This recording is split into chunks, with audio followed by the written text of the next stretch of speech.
Hi guys, ಇವತ್ತಿನ video ಬಂದ್ಬಿಟ್ಟು ಕೇರಳದಲ್ಲಿ ಇವಾಗ ಟ್ರೆಂಡಿಂಗ್ ಆಗಿರುವ ಸ್ಕ್ವಿಡ್ ಇದು ಒಂದು ಈವ್ನಿಂಗ್ ಸ್ನ್ಯಾಕ್ಸ್ ಮಾಡ್ತಾ ಇರೋದು. ಮೊದಲಿಗೆ ಒಂದು ಪ್ಯಾನಿಗೆ ಸ್ವಲ್ಪ ಆಯಿಲ್, ಜಿಂಜರ್ ಗಾರ್ಲಿಕ್, ಕರಿಬೇವು, ಆನಿಯನ್, ಅದೇ ರೀತಿ ಸ್ವಲ್ಪ ಮೆಣಸು, ಟೊಮೆಟೊ ಆ್ಯಡ್ ಮಾಡಿ ಚೆನ್ನಾಗಿ ಮಿಕ್ಸ್ ಮಾಡಿ ಆದಮೇಲೆ ಸ್ವಲ್ಪ ತುರಿದಿಟ್ಟ ತೆಂಗಿನಕಾಯಿ ಆ್ಯಡ್ ಮಾಡಿ ಆದಮೇಲೆ ಬ್ರೌನಿಷ್ ಕಲರ್ ಬಂದಮೇಲೆ ಮಸಾಲೆ ಆ್ಯಡ್ ಮಾಡಬೇಕು. ಪೆಪ್ಪರ್ ಪೌಡರ್, ಮೆಣಸಿನ ಹುಡಿ, ಅರಿಶಿನ ಹುಡಿ, ಗರಂ ಮಸಾಲ, ಅದೇ ರೀತಿ ಬಾಂಡಸ್ ಕೂಡ ಆ್ಯಡ್ ಮಾಡಿ ಫೈನಲಿ ಕೊತ್ತಂಬರಿ ಸೊಪ್ಪು ಆ್ಯಡ್ ಮಾಡಿದರೆ ಫಿಲ್ಲಿಂಗ್ ಅಂತೂ ರೆಡಿ. ಆದಮೇಲೆ ನಾವು ಒಂದೊಂದೇ ಬಾಂಡಸ್ ತೆಗೆದು ಅದರೊಳಗೆ ಫಿಲ್ ಮಾಡಿ ಸ್ಟಿಕ್ಕಲ್ಲಿ ಒಂದು ಹೊರಗೆ ಬರೋದ ಥರ ಮಾಡಿ ಒಂದು 5 ಮಿನಿಟ್ಸು ಸಾಕು ಸ್ಟೀಮ್ ಮಾಡಿ ಸಪ್ರೇಟಾಗಿ ತೆಗೆದಿಡಿರಿ.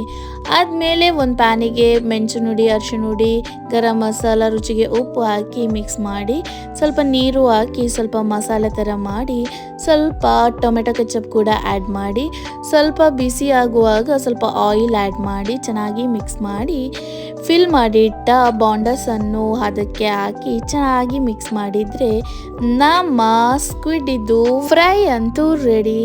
ಇದಂತೂ ಇವಾಗ ತುಂಬಾ ಟ್ರೆಂಡಿಂಗ್ ಆಗಿರುವ ಒಂದು ಡಿಶ್ಶು. ನೀವು ಕೂಡ ನಿಮ್ಮ ಮನೆಯಲ್ಲಿ ಮಾಡಿ, ಬಿಕಾಸ್ ಇದು ಇವಾಗಲೂ ನನ್ನ ಬಾಯಲ್ಲಿ ನೀರು ಬರ್ತಾ ಇದೆ. ತುಂಬಾ ಚೆನ್ನಾಗಿರುತ್ತೆ.